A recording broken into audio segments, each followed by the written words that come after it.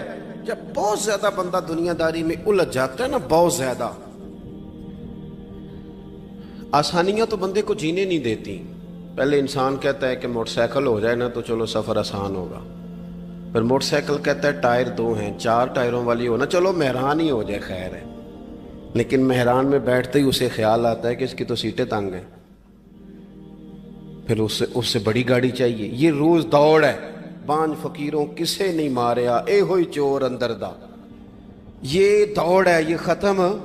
حضرت ابوبکر صدیق رضی اللہ تعالیٰ عنہ امیر تھے، ہمیں تو نا جی ایک سے ایک کھانا، اور آج یہ نہیں کھانا، آج میری مرضی کا کھانا، یہ میری مرضی کا، یہ میرے بچے کی مرضی کا، یہ فلانے کی مرضی کا، وہ خواہشات کا انبار۔ اور نفس بچے کی طرح ہوتا ہے، خواہش پوری کرو تو فوراً ہی دوسری بھی بتا دیتا ہے، دوسری پوری کرو تو تیسری کی بھی خبر دے دیتا ہے۔ ہم نا چونکہ الجھ جاتے ہیں، پھر وہ الجھاؤ ہمیں باہر نہیں نکلنے دیتا۔ اگر تھوڑا تھوڑا کر کے، میرا مطلب یہ ہے کہ زندہ رہنے کے لیے روٹی کھانی ہے نا، مثلا روٹی کا لطف کتنی دیر ہوتا ہے، جتنی دیر منہ میں چباتے ہیں، اس کے بعد ختم۔ تو کپڑا تو پہننا تھا بدن چھپانے کے لیے، اس میں وہ کدھر سے آ گئی ساری کہانیاں جو آج بن گئیں۔ اور اتنے میں نے عجیب و غریب نظام دیکھا ہے کہ نوجوان ہے، اچھا بھلا سیانا آدمی، کپڑے اس نے تازے سلوائے ہیں، اور 99 لوگوں نے کہا ہے صحیح لگ رہا ہے، تو صرف ایک نے کہا ہے نہیں ٹھیک لگ رہا، وہ پریشان ہو جاتا ہے، کہتا ہے اس کا کچھ کروں۔ کیوں؟ اس لیے کہ یہی سارا مقصود سمجھ لیا ہے، کپڑے پہننا، اسی میں الجھ جانا۔ میں اکثر دوستوں سے کہتا ہوں، میں خود کسی دوسرے کی بات نہیں کرتا، بہت زیادہ عمر نہیں میری، میں خود جایا کرتا تھا، شادی کوئی آ گئی تو 2-3 دن پہلے ابا جی کہتے تھے پرانے جوتے کچھ گنڈوا لا، کچھ پالش کرا لا، توڑے میں ڈال کے جانا موچی کے پاس، اس نے کچھ سیٹ کر دینے۔ اب کہاں رہ گیا جی یہ کام، چھٹی نہیں ہو گئی، اب کون سا ایسا سلسلہ ہے؟ وہ جو کہیں سے کپڑا تھوڑا پھٹ جاتا تھا نا، تو اماں اس کو اس طرح پیوند کراتی تھی کہ ڈیزائن بھی بن جاتا تھا اور کام بھی چل جاتا۔ کدھر گیا وہ دور؟ لیکن تکلیف دیکھ لیں آج پہلے سے زیادہ ہے، لڑائی پہلے سے زیادہ ہے، آزمائش پہلے سے زیادہ ہے۔ کیوں؟ جتنی بھی خواہشات آپ بڑھاتے جائیں گے نا، مقصد فوت ہوتا جائے گا۔ جتنی بھی مقصود سفر کرنا ہے، گاڑی دکھانا تو مقصود نہیں نا، لیکن ہمیں وہ والی گاڑی چاہیے کہ لوگ ایک دفعہ انگلی منہ میں ڈالیں کہ وہ اس گاڑی پہ بیٹھا ہوا ہے۔ ہم مقصد سے پیچھے ہٹیں گے جب پھر تکلیف میں آئیں گے، پھر آزمائش۔ زندگی میں ہم نے جو چیزیں مینج کی ہیں وہ ساری دوسروں کے لیے، ہمارے لیے کوئی شے بھی نہیں۔ ولیمے پہ گئے تاکہ برادری راضی ہو جائے، تعزیت کے لیے گئے تاکہ محلہ راضی ہو جائے، فلانا کام کیا تاکہ لوگ جو ہیں وہ میرے حق میں ہو جائیں۔ ساری زندگی دوسروں کے لیے جی کے گزار دی، اور آپ نے 99 نیکیاں کی، ایک خامی آئی تو لوگ تو وہ تھے جو پھر بگڑ گئے۔ بہتر نہیں بندہ رب کو ہی راضی کرے؟ واللہ ورسولہ احق ان یرضوا، اللہ اور اس کے رسول کا زیادہ حق ہے کہ انہیں راضی کیا جائے، ان کا زیادہ حق۔ اپنی زندگی میں معاملات کو ترتیب دیں، ایک مخصوص ذہن بنائیں، اتنا سویرے قرآن شریف پڑھنا ہے، اتنا درود پاک، اور یہ راز ہو ہمارا اور ہمارے رب کا، یہ راز ہو، اتنی دیر مصلی پہ بیٹھنا ہے۔ میرے ایک دوست ہیں ڈاکٹر صاحب، میں بیٹھا تھا تو وہ ایک شخص کو کہہ رہے تھے تیرے دل میں کچھ باتیں ہیں، نکال دے تاکہ تیری ٹینشن ریلیز ہو جائے، تیری صحت ٹھیک ہو جائے گی۔ تو بندہ کہہ رہا تھا اچھا ٹھیک ہے ڈاکٹر صاحب۔ تو میں نے کہا کہ اگر آپ اجازت دیں تو ایک بات میں بھی کر لوں؟ نے کہا آپ بھی کر لیں۔ تو میں نے کہا ڈاکٹر صاحب کچھ دکھ بڑے ذاتی اور نجی ہوتے ہیں، بندہ کسی کے سامنے کہہ ہی نہیں سکتا، بڑے ذاتی قسم کے ہوتے ہیں وہ، آپ کسی کے سامنے جتنا مرضی کوئی قریبی ہو، وہ بندے کی اپنی اندر کی کچھ ایسی تکلیفیں ہوتی ہیں اندر کی، آزم گنڈاں دے وچ گنڈاں 10 کیڑی کھولا، بڑے مسئلے ہوتے ہیں، آپ کیسے بیان کر سکتے ہیں، سوال ہی نہیں پیدا ہوتا۔ تو کہنے لگا پیر صاحب حال تو ہوگا نا؟ میں نے کہا بالکل ہے، ہمیں ہمارے دین نے دعا سکھائی ہے، جو کسی سے نہیں کہہ سکتے وہ اپنے رب سے کہہ دو۔ اللہ کے حضور عرض کر دو، کشکول طلب دراز کر کے کہہ دو مالک یہاں پریشان ہوں، وہ بڑا کریم ہے، عطا بھی کرے گا اور پردہ پوشی بھی فرمائے گا۔ اپنے اللہ کے ساتھ اپنا تعلق مضبوط کریں، اپنی زندگی میں حسن اعمال کا پیدا کریں، اعمال کا، کہانیوں کا نہیں، باتوں کا نہیں، تصویروں کا نہیں، نئی سے نئی پکچر کا نہیں، اعمال کا، اور خوبصورت ترین طریقہ ہو۔ دیکھیں نا، مشکل سے بھی تو نماز پڑھنی ہے نا، سویرے ابا بڑے غصے میں تھے تو پھر مجھے اٹھنا ہی پڑا، تو اس طرح بھی تو پڑھنی ہے۔ تو اگر بندہ ذوق سے اٹھے اور ذرا سونا کر کے وضو کرے اور ذرا صحیح کر کے مصلی بچھائے اور سجدہ کرے تو ذرا ذوق سے کرے، مجھے سوز دے، مجھے ساز دے، مجھے نیم شب کا نیاز دے، دم سجدہ خود کو میں توڑ دوں، مجھے ایسا ذوق نماز دے۔ اس ذوق کے ساتھ آگے بڑھے۔ مقاصد جب بندہ سمجھ جاتا ہے نا، مقاصد، پھر اس کے لیے آسانی ہوتی ہے۔ میں نے عرض کیا تھا زیادہ باتیں نہیں کرنی، مقصود تو ایک پیغام دینا ہے۔ اب ہم نے جانے والوں کے لیے کیا کرنا ہے؟ ایک تو یہ کہ اپنا مقصد ٹھیک کرنا ہے کہ جو رخصت ہو گئے اپنے بزرگوں کو نا یاد رکھیں۔ اصل کام ہے ان کو بول کے بتائیے، سال کے بعد ختم، بڑی اچھی بات ہے، سسماہی ششماہی سیماہی سب ٹھیک ہے، ان کو یاد رکھیں۔ حضور نہ یاد رکھتے تھے، اپنی والدہ کا ذکر کرتے تھے، اپنے والد کی بات کرتے تھے، اپنے دادا کا ذکر کرتے تھے، اپنے جانے سیدہ خدیجہ الکبریٰ رضی اللہ تعالیٰ عنہ وصال کر گئیں تو حضرت عائشہ کہتی ہیں حضور اکثر گھر میں ان کا ذکر کرتے ہیں۔ اپنے بزرگوں کو یاد رکھیں، ان کا ذکر کریں، ان کو نا، والد کے لیے نا والد ہونا شرط ہے، پی ایچ ڈی ہونا شرط نہیں۔ والد کے لیے والد ہونا شرط ہے، مفتی ہونا شرط۔ والد ان پڑھ بھی ہو تو بچے کو سمجھانے کا سلیقہ سے اللہ اسے عطا کاری دیتا ہے۔ ماں بالکل ان پڑھ بھی ہو تو بچوں کو سمجھانے کا طریقہ اللہ اسے، ان سے سیکھیں۔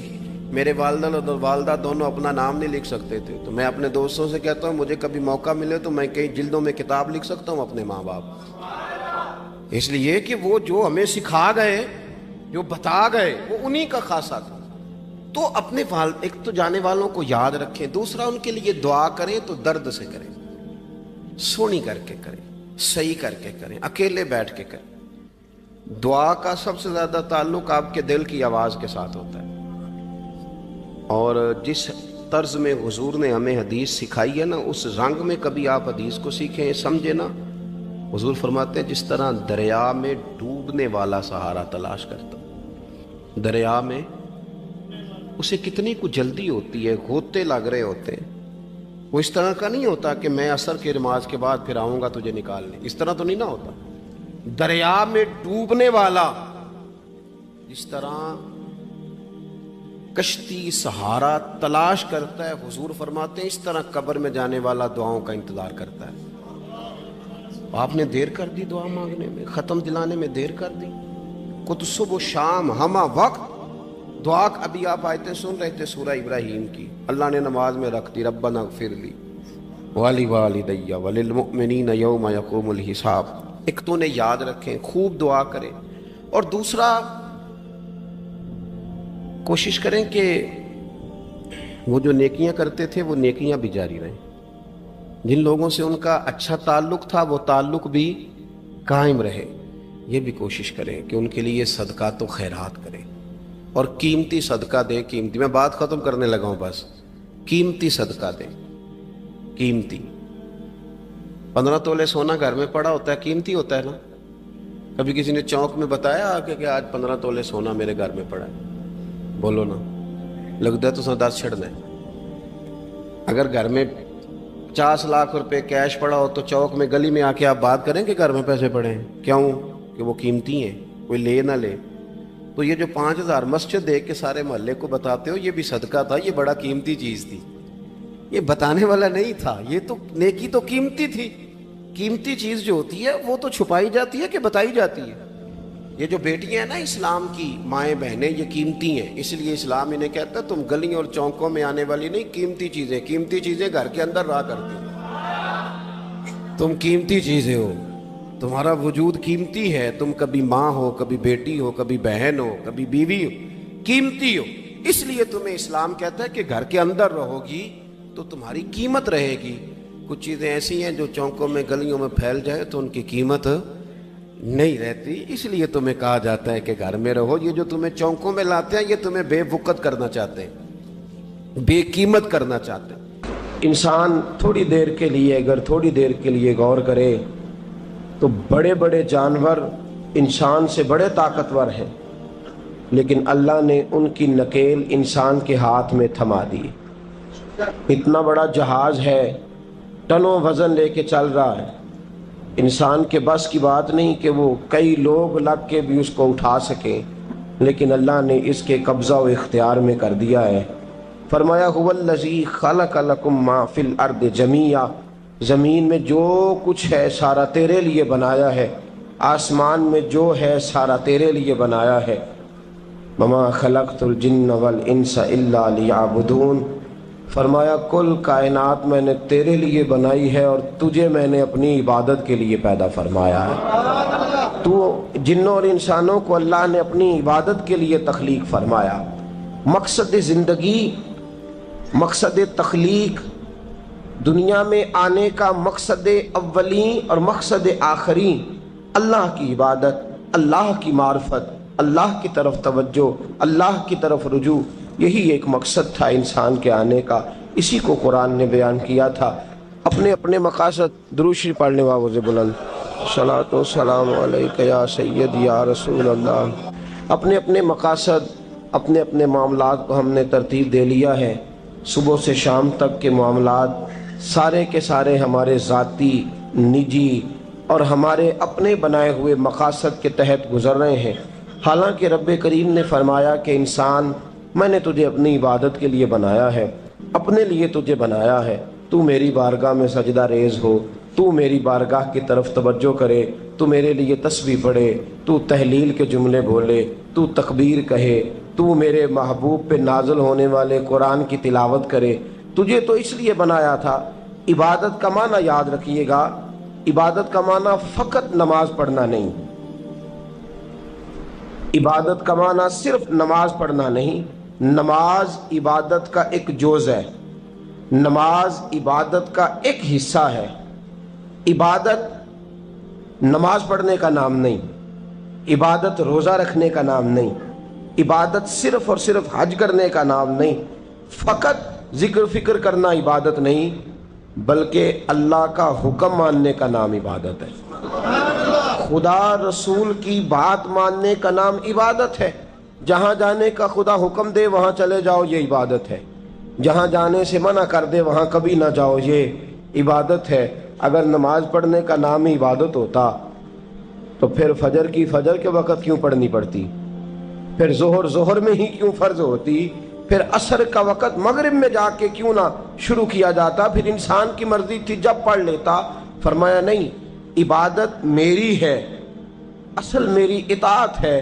میں جب کہوں کہ یہ فجر کا وقت ہے تو تجھے فجر مان کے پڑھنا, جب کہوں ظہر کا وقت ہے تو ظہر مان کے. ہم نے عبادت کو مخصوص کر دیا. مسجد میں چلے جانا, نفل پڑھ لینا, کچھ دیر قرآن شریف پڑھ لینا, کچھ دیر اللہ کی عبادت کر لینا, کچھ دیر ذکر اذکار کر لینا, اس کا نام عبادت ہے. اور باہر نکل کے بے شک جھوٹ بولے, باہر نکل کے بے شک غیبت کرے, باہر نکلے اور کم تولے, باہر نکلے اور اپنی من مرضی کرے, تو یہ عبادت نہیں. اس لیے کہ ہم اس خدا کے ماننے والے ہیں جو صرف مسجد میں نہیں ہوتا بلکہ جلوہ تیری ذات کا کو بکو ہے. میں جدھر دیکھتا ہوں ادھر تو ہی تو ہے. ہمارا خدا صرف مسجد میں نہیں ہے, اللہ ہر جگہ ہے. جے میں تینوں اندر جانا پھر مقید جانا, جے میں تینوں باہر سمجھا اندر کون سمانا. اندر بھی تویں باہر بھی تویں وچ بلا کون نمانا. اصل بات یہ ہے کہ جب خدا ہر جگہ ہے تو اللہ تبارک و تعالیٰ کا حکم ہر جگہ ماننا ہے, ہر جگہ اطاعت کرنی ہے, ہر لحاظ سے. رب کی بات ماننے کا نام عبادت ہے.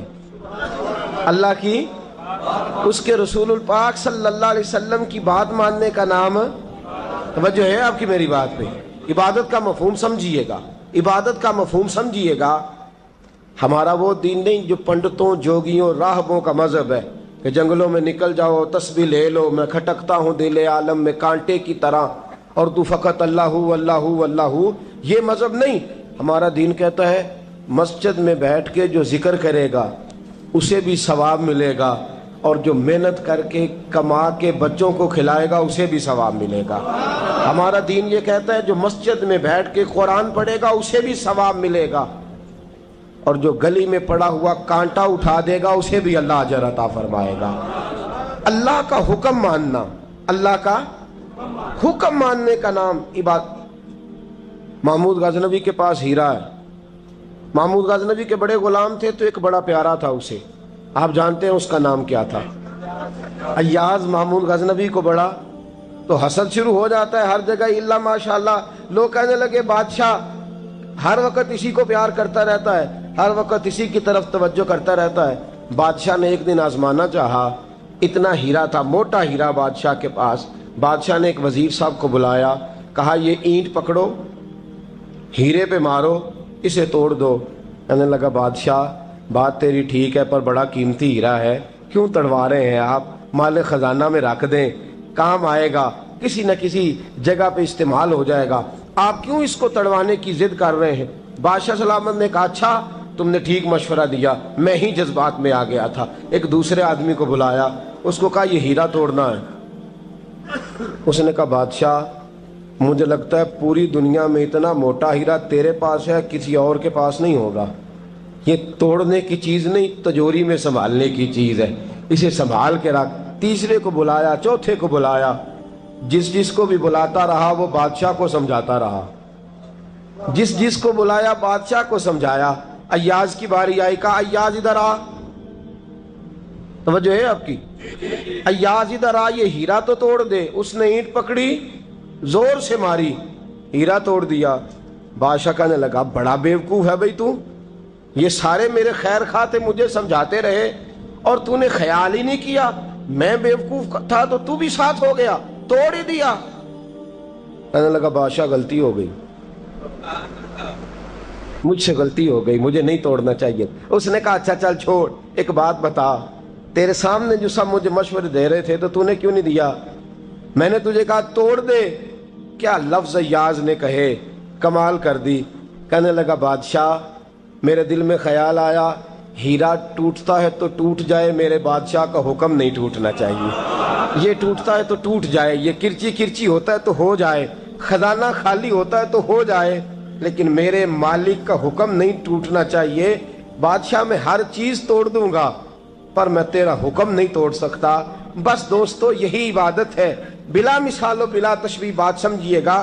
جس نے خدا کا حکم توڑ دیا اس نے عبادت نہیں کی، اور جس نے خدا کا حکم اچھا آؤ نماز کے لیے، دکان کا وقت ہے، گاہک بھی زیادہ آ گئے ہیں، رش پڑ گیا ہے، اب تھوڑا وقت مشکل ہو جائے گا، ذرا تھوڑی دیر میں پڑھ لوں گا۔ ہیرا ٹوٹتا ہے تو ٹوٹ جائے، گاہک آنے کا سلسلہ ٹوٹتا ہے تو ٹوٹ جائے، روزی آنے کا سلسلہ ٹوٹتا ہے تو ٹوٹ جائے، مسلمانوں خدا کا حکم نہیں ٹوٹنا چاہیے، رسول اللہ کا فرمان نہیں ٹوٹنا چاہیے۔ میرے رسول پاک صلی اللہ تعالی علیہ وسلم کا اقبال نے کیا کہا؟ کہنے لگا اے طائر لاہوتی، اس رزق سے موت اچھی جس رزق سے آتی ہو پرواز میں کوتاہی۔ کہا خدا کا حکم نہ توڑ بیٹھنا، اور عبادت بھی جس کو اللہ کہہ دے وہ عبادت ہے۔ ایک بندہ زوال کے وقت نماز پڑھنے کھڑا ہو جائے تو ہو جائے گی، کیوں؟ نماز نہیں پڑھ رہا؟ اچھا میں آپ کو روایت سناتا ہوں، شیر خدا مولا کائنات حضرت علی المرتضی رضی اللہ تعالیٰ عنہ فرماتے رسول پاک صلی اللہ علیہ وسلم نے ہمیں منع فرمایا جب عید الفطر کا دن ہو یا عید الاضحیٰ کا دن ہو تو تم نے کیا کرنا ہے؟ فجر کی نماز پڑھنی ہے، اس کے بعد اشراق چاشت نہیں پڑھنی، فجر سے لے کر عید کی نماز تک درمیان میں کوئی نماز نہ پڑھنا۔ جب عید کی نماز ہو چکے پھر تمہیں اجازت ہے جتنے مرضی نفل پڑھو، لیکن فجر سے لے کر عید تک تم کوئی اور نماز نفل درمیان میں نہ پڑھنا۔ حضرت علی المرتضی شیر خدا کا زمانہ ہے، عید کا اعلان ہو گیا، عیدگاہ میں لوگ کٹھے ہو رہے ہیں، ایک شخص دوڑا آیا، اس نے آ کے نماز کی نیت باندھ لی۔ توجہ ہے آپ کی؟ میں نے کہا عبادت ہے خدا کا حکم ماننے کا نام۔ حضرت علی رضی اللہ تعالیٰ عنہ نے نماز کے بعد اس شخص کو بلایا، فرمایا ادھر آ، تجھے نہیں پتا کہ جب تک عید کی نماز نہیں ہوتی کوئی اور نفل نہیں پڑھیں گے؟ کہنے لگا جی میں نے نماز ہی پڑھی ہے، کوئی جرم کیا ہے؟ نماز پڑھی ہے نا، میں نے سجدہ کیا ہے، کوئی جرم ہے؟ حضرت علی نے تلوار نکال لی، فرمایا جو مصطفیٰ کی سنت توڑ کے نفل بھی پڑھے گا میں اس کا بھی سر قلم کر دوں گا، جو رسول پاک کے حکم کے خلاف عبادت بھی کرے گا اس کو بھی قتل کر دیا جائے گا، توبہ کر۔ یاد رکھیے گا عبادت خدا رسول کی بات ماننے کا نام ہے۔ آپ سویرے 8 بجے اٹھ کے کھڑے ہو جائیں کہ میں نے تو فجر پڑھنی ہے، فجر کا وقت 8 بجے نہیں ہوتا، وہ گزر گئی 4 بجے، 4:15 بجے ہو چکا۔ ایک شخص شام 7 بجے کھڑا ہو جائے کہے جی میں تو ظہر کی نماز 7 بجے پڑھا کروں گا، یہ کیسے ممکن ہے؟ اس کا وقت تو 2 بجے کے راؤنڈ اباؤٹ ہے، تجھے اسی وقت ادا کرنی۔ یاد رکھیے گا عزیز ساتھیو، عبادت اللہ کا حکم ماننے کا نام ہے، لیکن عبادت کی بہت بڑی جو ایک رکن ہے، عبادت کا بہت بڑا جو ایک جز ہے وہ نماز پڑھنا، بہت بڑا جز۔ حضرت محمد بن ابی بکر حضرت صدیق اکبر کے صاحبزادے رضی اللہ تعالیٰ عنہ کیا فرماتے ہیں؟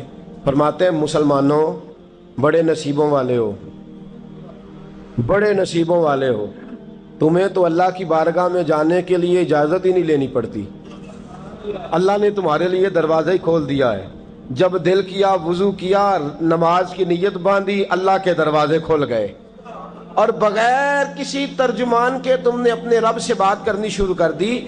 عبادت ایسی نعمت ہے، اللہ کی بارگاہ میں کھڑے ہونا، سجدہ کرنا اتنی بڑی فضیلت کی بات ہے۔ یہ حدیث میرا خیال ہے آپ کو کبھی بھولنی نہیں چاہیے۔ سید عالم نور مجسم شفیع معظم صلی اللہ علیہ وسلم نے فرمایا بتاؤ اگر کوئی کسی کے گھر مہمان جائے تو میزبان اس کے ساتھ کیا سلوک کرے گا؟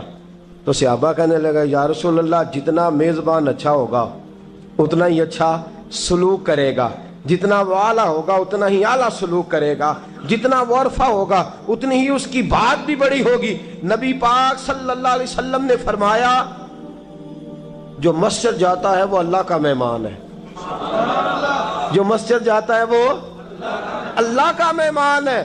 فرمایا میزبان کے ذمے ہے کہ مہمان کے اوپر رحمت کرے، کرم کرے۔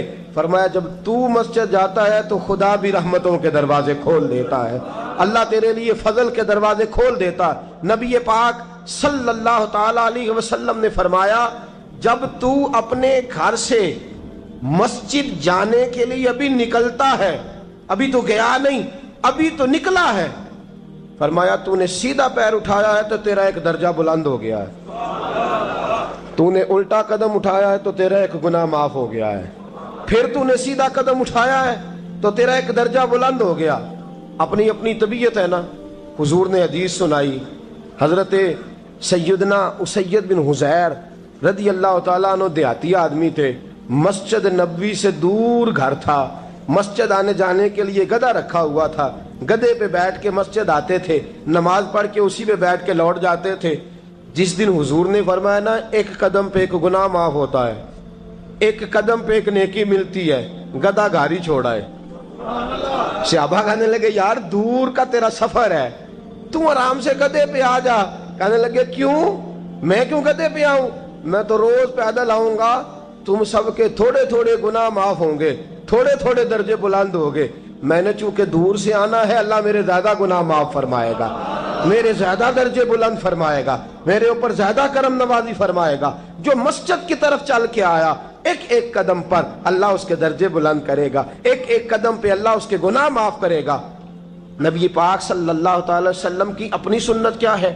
حضرت زید بن ثابت رضی اللہ تعالیٰ عنہ فرماتے ہیں میں ایک دن حضور کے ساتھ مسجد کی طرف نکلا، جب ہم جانے لگے نا تو جو رسول پاک کا انداز تھا نا چلنے کا وہ بڑا پیارا ہوتا تھا، دھیما سا چلتے تھے، نظر مبارک جھکی رہتی تھی۔ سید عالم صلی اللہ علیہ وسلم کی ادائیں ایسی حسین تھیں، تیری سیرت تیری صورت زمانے سے نرالی ہے، تیری ہر ایک ادا پیارے ادائے بے مثالی ہے۔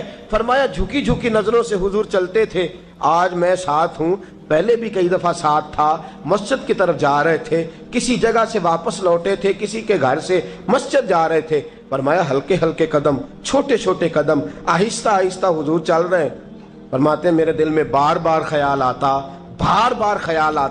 کہ یہ حضور کا چلنے کا وہ انداز نہیں جس انداز میں حضور چلتے ہیں. چلتے پہلے بھی دھیما ہے، چلتے پہلے بھی بڑا پروقار ہے، لیکن آج کچھ زیادہ ہی آہستہ چل رہے ہیں، آج قدموں میں زیادہ ہی ٹھہراؤ آ گیا ہے. فرماتے میں بے چین تھا، میرے دل میں تصور تھا، جرت نہیں کرتا تھا پوچھ لوں اے پائے نظر ہوش میں آ یہ کوہ نبی ہے، آنکھوں سے بھی چلنا یہاں بے ادبی ہے. جرت نہیں ہوتی تھی کہ پوچھ ہی لوں، استفسار ہی کر لوں. فرماتے مسجد کا دروازہ آیا. کمال یہ تھا کہ آگے آگے حضور تھے، پیچھے پیچھے میں تھا. جب مسجد کا دروازہ آیا تو حضور نے رخ پھیرا، فرمایا تو سوچ رہا ہوگا کہ میں آہستہ آہستہ کیوں چل رہا ہوں، تو سوچ رہا ہوگا کہ میں آہستہ. ایک شعر ہے، اللہ کرے آپ کو یاد رہ جائے. میں بریلی شریف حاضر ہوا تو میں نے، ہمارے ایک شیخ تھے حضرت صدر العلماء علامہ تحسین رضا صاحب رحمۃ اللہ علیہ، میں نے ان سے کہا حضرت جی کو تازہ شعر لکھ کے دے مجھے، تازہ. تو کہنے لگے لو تازہ شعر آیا ہے، ابھی لکھا ہے. اعلیٰ حضرت فاضل بریلوی کے بھائی تھے مولانا حسن رضا، ان کے پوتے ہیں مولانا تحسین رضا رحمۃ اللہ تعالیٰ علیہ.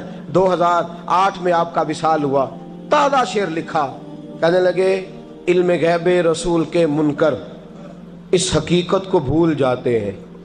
اللہ کرے آپ شعر کے حسن کو سمجھیں، اور جو شعری ذوق کے لوگ ہیں وہ سمجھے کہ بات کہاں سے چھیڑی ہے، کہاں تک گئی ہے. علم غیب رسول کے منکر اس حقیقت کو بھول جاتے ہیں. غیب مانا کہ راز ہے لیکن راز اپنوں سے کب چھپاتے ہیں. علم غیب رسول کے منکر اس حقیقت کو بھول جاتے ہیں.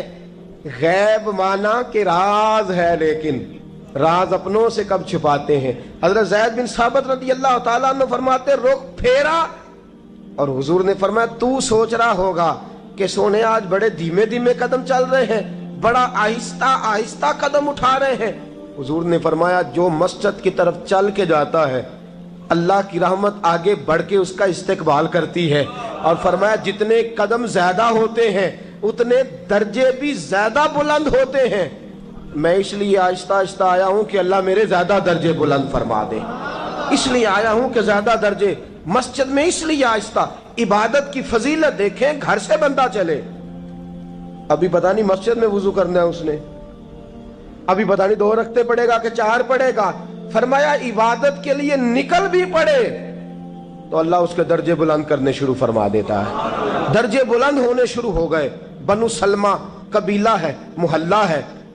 بنو قریظہ یہودیوں کا محلہ تھا، اس کے بعد بنو سلمہ مسلمانوں کا محلہ تھا، اور تقریباً آج کے حساب سے 1.5-2 کلومیٹر کا فاصلہ تھا مسجد نبوی سے. پیدل چل کے آتے تھے لوگ. کتنے کلومیٹر؟ پیدل چل کے آتے تھے. وہاں سے پیدل آتے تھے نماز پڑھنے. مسجد نبوی کے ساتھ یہودیوں کے مکان تھے، انہوں نے وہ جگہ خالی کر دی. بنو سلمہ قبیلے کے لوگوں نے چاہا کہ ہم جگہ کو خرید لیں. نبی کریم علیہ السلام کو پتہ چلا، حضور نے بلایا، فرمایا مجھے پتہ چلا ہے تم مسجد کے قریب آنے لگے ہو، ویسے ایک بات میرے دل میں ہے، میرا دل کرتا ہے کر دوں. صحابہ مسجد کے قریب رہنا پسند کرتے تھے، اور آج کل جی اے مولوی سون نہیں دیں دے. یقین کریں مسجد کے دائیں بائیں آگے پیچھے جو گھرانے ہوتے ہیں وہ کہتے ہیں جی ہم بڑے پریشان ہیں، یہ تو ہمیں سونے نہیں دیتے. صحابہ قریب رہنا. آپ دیکھیں نا، نبی کریم علیہ السلام کا گھر دروازہ مسجد میں کھلتا ہے، حضرت صدیق اکبر کا گھر دروازہ مسجد میں کھلتا ہے، سیدہ فاطمہ جناب علی کا آستانہ دروازہ مسجد میں کھلتا ہے. صحابہ مسجد کے قریب رہنا پسند کرتے تھے. بنو سلمہ قبیلے کے لوگوں نے چاہا ہم بھی قریب آ جائیں. حضور نے بلایا، فرمایا مجھے پتہ چلا ہے تم مسجد کے قریب آنا چاہتے ہو. یا رسول اللہ دور سے چل کے آنا پڑتا ہے، ارادہ ہے قریب آ جائیں. حضور نے فرمایا دور ہی رہو، تم اس طرح کرو دور ہی رہو. کہا یا رسول اللہ کیا مطلب؟ فرمایا فرشتے جب بھی نیکیاں لکھتے ہیں عبادت کی، ابھی تک تمہارا پہلا نمبر ہے، ابھی تک تمہارا پہلا نمبر ہے. یا رسول اللہ کیا مطلب؟ فرمایا اس لیے کہ تم دور سے چل کے آتے ہو تو اللہ تمہیں زیادہ اجر عطا فرماتا ہے. آخر دعوانا ان الحمدللہ رب العالمین. اللهم صل على سيدنا ومولانا محمد. اللهم صل على سیدنا و مولانا محمد. اللہ کے شیر حیدر کرار پر درود. اللہ کے شیر حیدر کرار پر درود. اللہ کے شیر حیدر کرار پر درود. حضرت حسن حسین کے کردار پر درود. اللہم صل علی سیدنا و مولانا محمد وعلی سیدنا علی و سیدتنا فاطمہ و سیدتنا زینب و سیدنا حسن و سیدنا حسین وعلی آلہ و صحبہ و بارک وسلم. زینب کی بارگاہ میں زینب کی بارگاہ میں زینب کی بارگاہ میں زینب کی بارگاہ میں سلام نیاز ہے. زینب کی بارگاہ میں سلام نیاز ہے.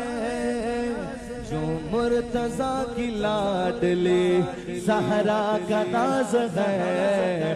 اللہم صل علی سیدنا و مولانا محمد وعلی سیدنا علی و سیدتنا فاطمہ و سیدتنا زینب و سیدنا حسن و سیدنا حسین.